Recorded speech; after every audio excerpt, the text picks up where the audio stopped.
Akka mul'atan kabajamtoota daawwattoota keenya televezyiinii Itoophiyaa irraa oduu yeroo kanaaf qabanneen isinitti himaa oduu waliin Anabaa Mootii turtiin keessan waliin haa ta'u. Pirezidaantii Saalawarq Zawudee sirna muudamaa fi kakuu raawwannaa pirezidaantii Koongoo Biraazaavil Deenis Saasuu Nageessoo irratti hirmaataniiru. Deenis Saasuu Nageessoo filannoo biyyattii ji'aan dura raawwatame kan injifatan yoo ta'u bakka hooggantoonni biyyoota Afrikaa garaagaraa argamanitti sirna kakuu isaanii raawwataniiru. Hooggantoonni sirna kakuu raawwannaa isaanii irratti argamanis galateeffachuun hariiroon biyyoota Afrikaa caalaatti akka cimu kan hojjetan ta'us dubbataniiru. Sirnicha irratti kan hirmaatan pirezidaantii Saalawarq Zawudeenis sirnichaan cinatti hooggantoota biyyoota garaagaraa wajjin mari'ataniiru. Mariin isaanis dhimma hidha haaromsa guddicha Itoophiyaa, daangaa Itoophiyaa fi Sudaan, haala yeroo kaaba Itoophiyaa akkasumas filannoo baranaa irratti kan xiyyeeffatedha. Itoophiyaa fi Koongoo Biraazaavil sosochii paan afrikaanizimii eegalee hanga dhaabbata tokkummaa Afrikaa hundeessuutti wajjin qabsaa'uun biyyoota walitti dhufeenya yeroo dheeraa qaban ta'uunis ragaaleen ni mul'isa.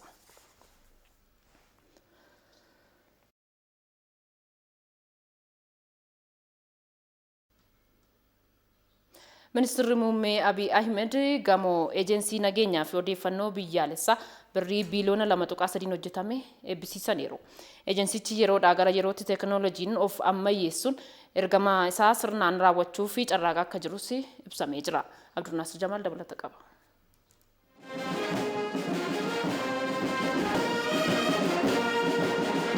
Gamoo waajjira muummee eejensii nageenyaa fi odeeffannoo biyyoolessaa birrii biiliyoona 2.3 ijaarame eebbifameera. Gamoon kun magaalaa Finfinnee naannawaa Walloo Safar jedhamutti lafa kaaree meetirii 23 fi 371 irratti kan ijaarame yoo ta'u, gamoo abbaa darbii 17 fi bilookiiwwan 5 kan of keessaa qabudha. Ijaarsi gamoo kanaa bara 2002 kan eegale yoo ta'u, gamoon kun eejensii nageenyaa fi odeeffannoof, ministeera nageenyaaf, odeeffannoo nageenya faayinaansii fi giddugala artifishaal intelligensiif waajjira ta'uun tajaajila akka kennu himameera. Sirna eebbaa kanarratti ministeera muummee Dr. Abiy Ahmed dabalatee aangawoonni olaanoon garaagaraa argamaniiru.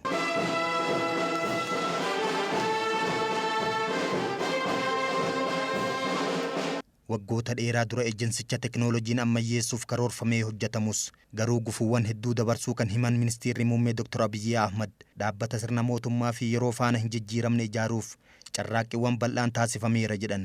Projektoota biyyattii biroo gufuuwwan garaagaraa muudatanis xumura irratti akka milkaa'aniif kun agarsiiftuudhas jedhan. ዛሬ አልቆ ሲመረቅ ለማየት በመቻሌ ከፍተኛ ደስታ እና ክብር የተሰማኝ ብቻ ሳይሆን gamoon kun guyyaa har'aa eebbifamee arguu kiyyaaf gammachuu guddaa fi kabaja qofaa osoo hin taane akkuma insaan kaayyoo guddaa qabutti gufuuwwan gurguddaan muudatus akkuma insatti badhaadhinni Itoophiyaa mirkaa'ee Itoophiyaan guddattee Afriikaaf fakkeenya taatee yeroo waliin ilaallu akka dhufu abdii fi amantii guutuu qaba.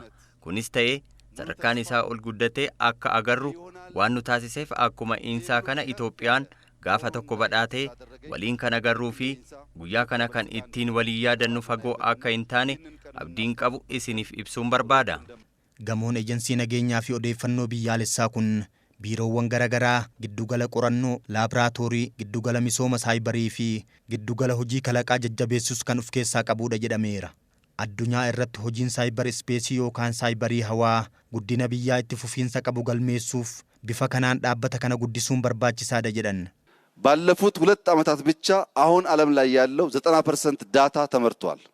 waggoota lamaan darban qofaatti kan amma addunyaa irra jiru daataan dhibbeentaa 90 oomishameera. Kuni kan agarsiisu gara fuulduraatti barri daataa fi odeeffannoo ni dhufa jedhamee kan qabatamu balballoonfamuu fi mul'atu waan ta'uuf Itoophiyaan gama kanaan duubatti akka hin hafneef dhaabbanni kun shoora guddaa bahachuu akka danda'u mul'iftuudha. Beekumsi akkanaa kun wal gargaaruu fi wal jajjabeessuun ala dhufuu hin danda'u.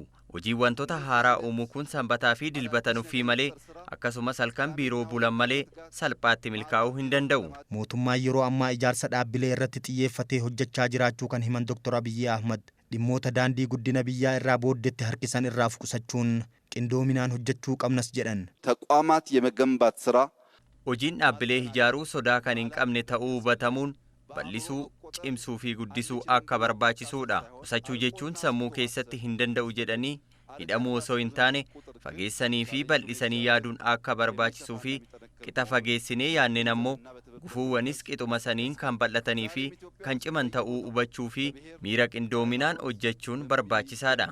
Gamoon kun ijaaramuu isaatiin baasii dhaabbatichi waggaan kiraa biiroof baasu birrii miliyoona 87 ni hambisa jedhameera. Daayirektarri olaanaan ejensii nageenyaaf odeeffannoo biyyoolessaa Shumatee Gizaa'uu ejensichi yeroodhaa gara yerootti teknooloojiin of ammayyoomsuun ergama itti kenname bahuuf carraaqaa jiraachuu ibsaniiru. የኢንፎርሜሽን መረብ ደህንነት ኤጀንሲ የሳይበር ምህዳሩን ዓለም አቀፍ ተዋናዮች ግምት ውስጥ በማስገባት ኤጀንሲን nageenyaaf odeeffannoo taatota dirree saayibarii idil addunyaa ilaalcha keessa galchuun ijaarsa dinagdee dijitaala Itoophiyaa milkeessuu giddugaleessa taasifachuun sadarkaa nageenya saayibarii biyyaalessaa fooyyessuu fi qabiyyummaa teeknooloojii fi beekumsa akkasumas dameewwan toora xiyyeeffannoo 5 adda baafnee xiyyeeffannoon hojjechuu irratti argamna.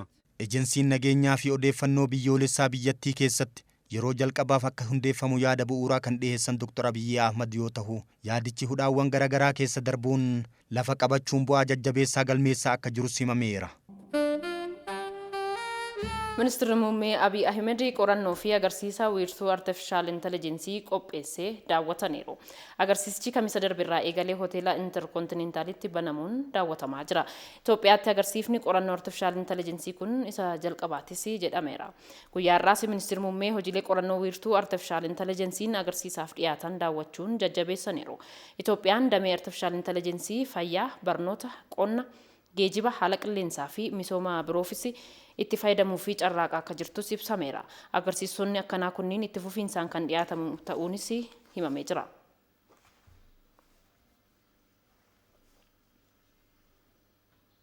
Ji'oottan salgan darbanitti karoora misooma baadiyyaa irratti qabamanii harka 64 milkeessuun akka danda'ame sadarkaatti aanaa pirezidaantii bulchiinsa mootummaa naannoo Oromiyaatti qindeessaan seektara misooma baadiyyaa Dr. Girmaa Amantee himaniiru. Biiroon kilaastara misooma baadiyyaa Oromiyaa raawwii hojii ji'oota salganii magaalaa Ambootti gamaaggamaa jira. Bara kana baajata birrii biiliyoona 13 pirojektoonni bulleeyyiin daandii, bishaanii fi misoomaalee bu'uuraa biroo kan itti milkaa'an ta'us Dr. Girmaa Amantee ibsaniiru. Misooma qonnaa irratti keessattuu qamadii jallisiin oomishuu irratti muuxannoo olaanaa bara kanaa abdii gaarii argisiises akka ta'e himaniiru. Gamaagama kanaan ciminaa fi hanqina hojii seektaroota misooma baadiyyaa seecca'uun kallattiin furmaataa kan itti akeekamu ta'uunis himamee jira.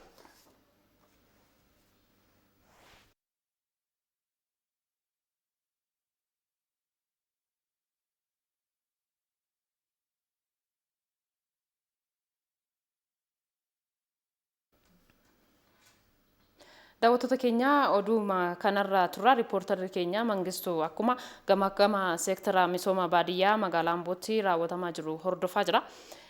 Tamsaasa bilbilaa keenya irratti argamee jira. Mangistuu akkam oolte? Nagaa galata Waaqayyoo nagaa jirta baaboo. Jirra galata Waaqaa. Mee gamaagamni ji'oota salganii seektara baadiyyaa kana qabxiilee ijoon ka'an maal fakkaatu? Mee gabaabsiitii daawwattoota keenyaan ga'i.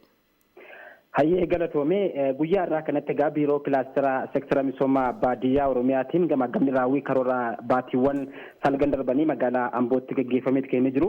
Saganticha irratti akkuma jalqaba kaasuudhaaf yaaltee sadarkaa ittaanaa pirezidaantiitti qindeessaan seektara misooma baadiyyaa Dr. Girmaa Amantee baatiiwwan salgan darbanitti karoora misooma baadiyyaa qabame keessaa 64 raawwatamuun isaati kan isaan kaasaniitti jiranii.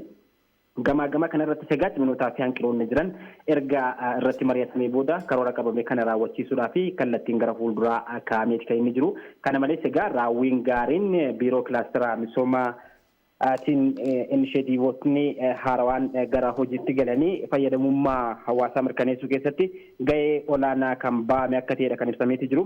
Keessumaayyuu inishetiivii jallisiidhaan qamadii oomishuu bona keessa jallisiidhaan qamadii oomishuu irratti milkaa'inni akka argame kanas fayyadamummaa hawaasaa mirkaneessuu irratti bu'aan gaariin akka buufamee jirudha kan Dr. Girmaan saganticha irratti kaasaniitti jirani.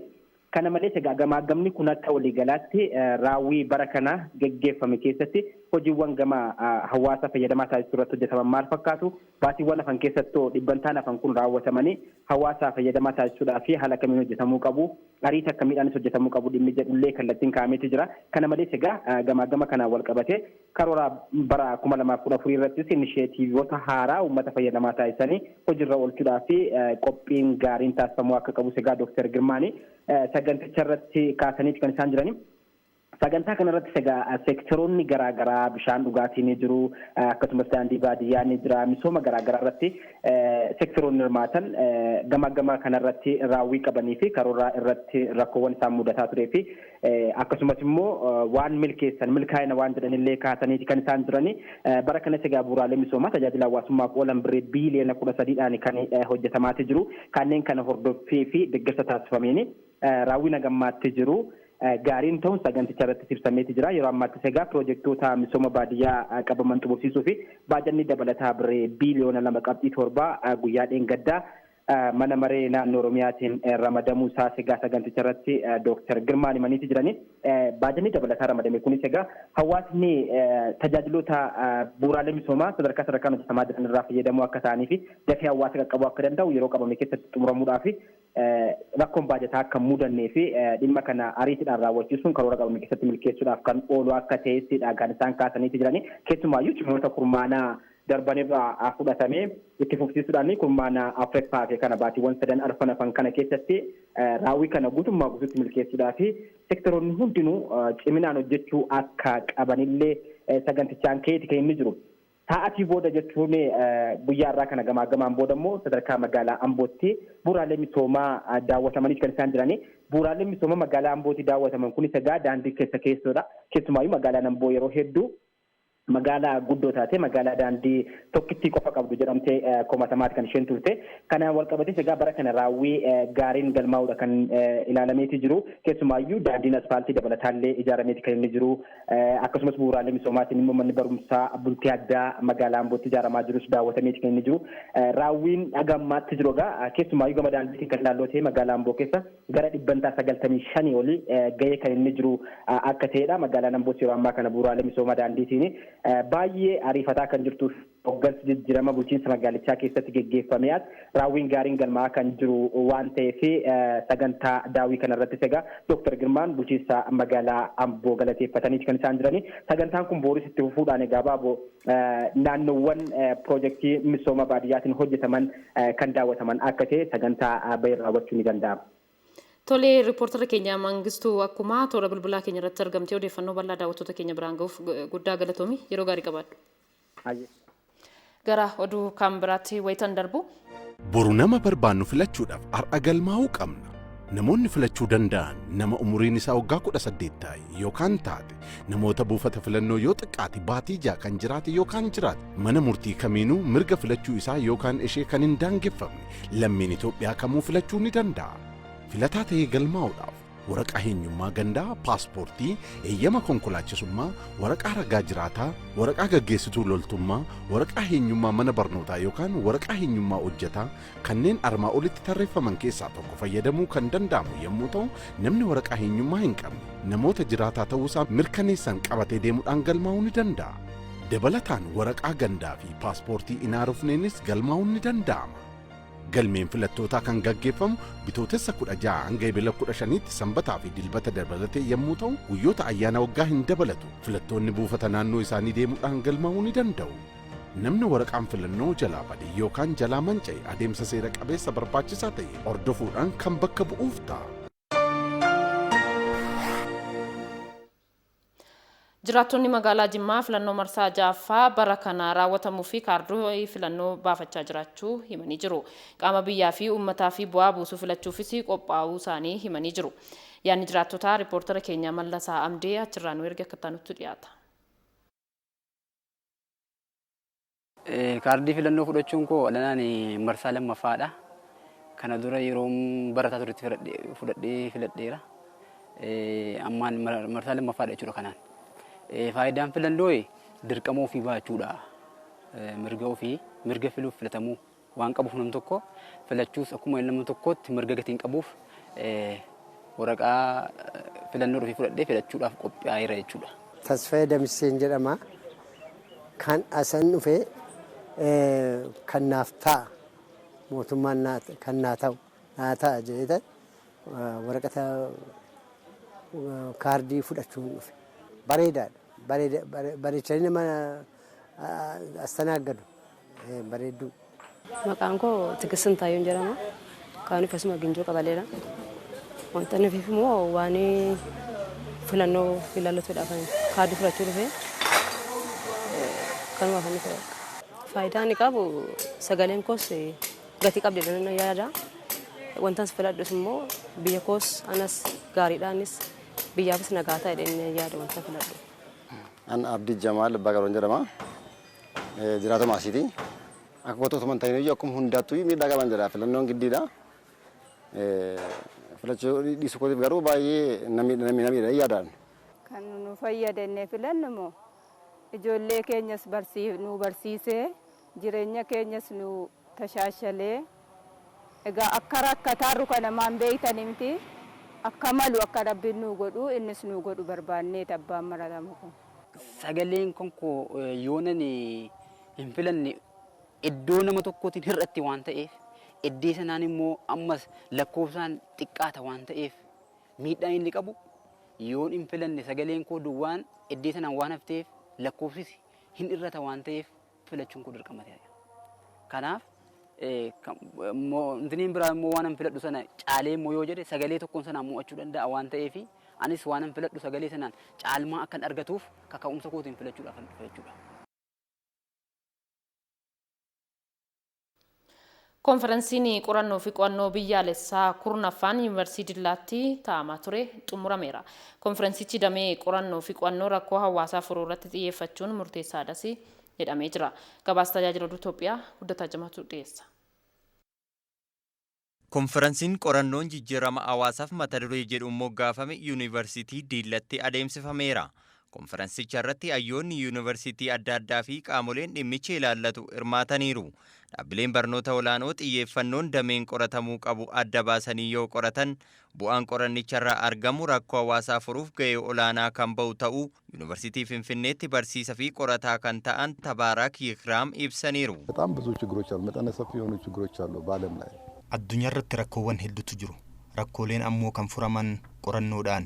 Haalli yeroo ammaa dhaabbileen barnoota olaanoo qorannoof xiyyeeffannoo kennan jajjabeessaadha. Yuunivarsiitii Diillatti barsiisaa fi qorataa kan ta'an Dr. Samsoon Ayilamaaraam qorannoowwan adeemsifaman rakkoo hawaasaa akka furaniif xiyyeeffannoon damichaaf kennamu guddachuu qabaa jedhan. ሪሊ ማህበረሰቡ ጋር ያለው ችግር ምንድነው ብሎ ከዛ ቢነሱ dhugaan hawaasa bira jiru maal yaada jedhurraa osoo ka'anii qorannoo gaarii ta'a. Rakkoo kan furu ta'a.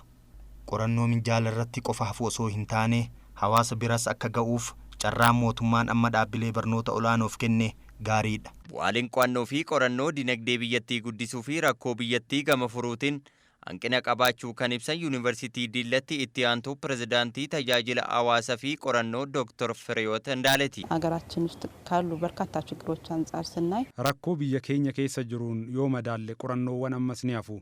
Dhimma ajandaa biyyaa fi dinagdee irratti qorannoon gaggeeffamuu qaba. Nutis akka yuunivarsiitii keenyaatti wantoota irratti xiyyeeffachuu qabnu adda baafneerra. Maal irratti yoo qoranne bu'aa buufna? Humni qabnu maali kan jedhu adda baafnee sochii eegalleerra. Konfiraansii qo'annoo fi qorannoo Yuunivarsiitii Diillatti guyyoota lamaaf adeemsifame kana irratti barsiisonnii fi hooggantootni Yuunivarsiitii Diillaa akkasumas hayyoonni biyya alaa fi keessaa hirmaataniiru. Waliigalteen lammiilee godaansa biyya alaatii deebi'anii 600 fayyadamoo taasisuu Komishinii Carraa Hojii fi kaampaanii Kookaa Kollaa damee Afrikaa Bahaa gidduutti mallatteeffameera. Lammiileen piroojeektichaan fayyadamoo ta'an dubartootaa fi dargaggoota godaansarraa deebi'anii rakkoof saaxilaman ta'uunis himameera. Piroojeektichaa fi deeggarsa kaampaanii Kookaa Kollaa damee Afrikaa Bahaan birrii miiliyoona 20 ramadameera. Iddoon hojiis yeroo gabaabaa keessatti hojjetamee fi gara hojiitti akka seenan ni taasifama jedhan Komishinarri Komishinii Carraa Hojii uumuu obbo Nigusuu Xilaawun. Piroojeektichi namoota godaansa deebi'an hedduu kan qaban naannoo Oromiyaa fi Amaaraatti hojii akka oolus obbo Nigusuu Xilaawun himaniiru.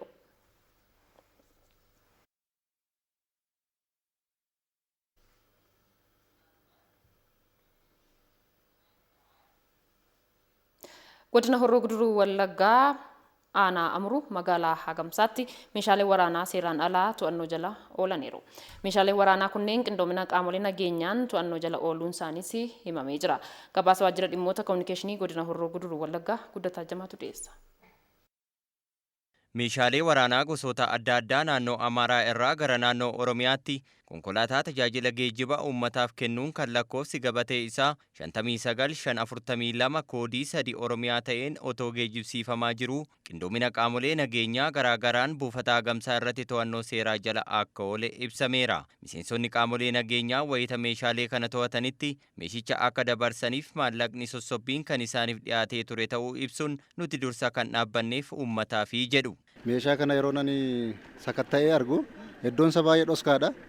Baay'ee dhokataadha. Sakatta'ee yeroo argu shufeeriin makiinaa kana matooshii siin kenna jedhee rakkoo qabani matooshiif miti kan hin dhaabadde uummata koo fi kaayyoon poolisii ta'eef qaba waan ta'eef uummata koof dabarsee rasaasaaf hin kennu jedheen kana dideen to'annaa jala oolche. Akka poolisii tokkotti biriidhaaf naamni shawadamne biyyattii keenya guduu hin qabnu. Lubbuu nama balleessa kun meeshaa waraanaa biriin hin dhumti. Kaayyoodha barbaachisan dura. Meeshaalee waraanaa to'ataman kunis kilaashii 3 rasaasa kilaashii 2500 ol, shugguxii 33 rasaasa shugguxii 10700 rasaasa bireenii 1900 to'atamuu itti aanan ajajaa waajjira poolisii aanaa Aamuruu Saajin Olaanaa Abdiisaa Asaffaa himaniiru. Sakatta'insa tasaa gochuutiin meeshaan hedduun kan qabamu ta'uu isaati jechuudha. Fakkeenyaaf rasaasni shugguxii 10700 kan qabame. Rasaasni kilaashii 2598 kan qabame, rasaasni bireenii 1828 kan qabame, kilaashii 3 kan qabame, shugguxii 33 kan qabame jechuudha. Kuni konkolaataa uummataa keessaati kan inni qabame. Akkaataa qabiinsa isaa iddoo namni hin yaadne, iddoo namni hin shakkine bodii konkolaataa keessatti mismaaraan rukutuutiin kana miseensi keenyi otoo hin nuffiin halkaniif guyyaa dhaabbateeti sakatta'eeti kan argee jechuudha.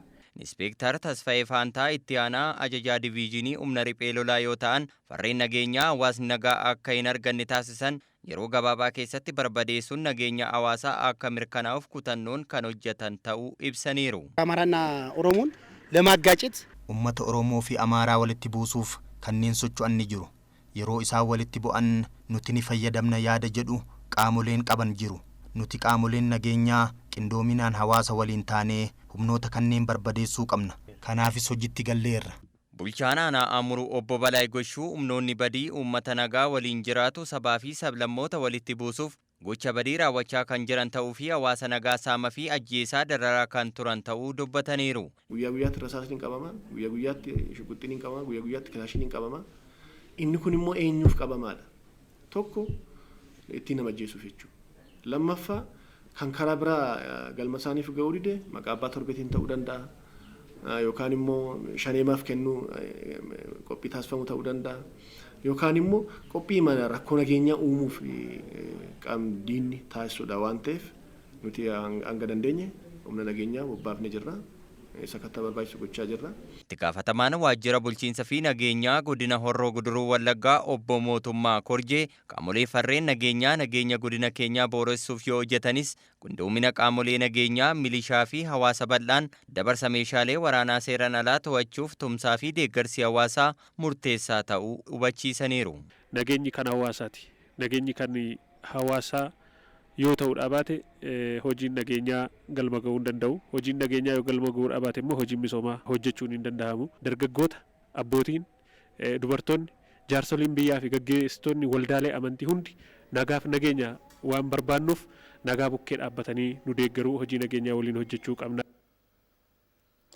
Gara oduu maddeen alaa argannetti wayita dabarru manni marii tasgabbii dhaabbata mootummoota gamtoomanii Liibiyaatti qaamni waliigaltee dhukaasa dhaabuu mallatteeffamee ture to'atu akka ramadu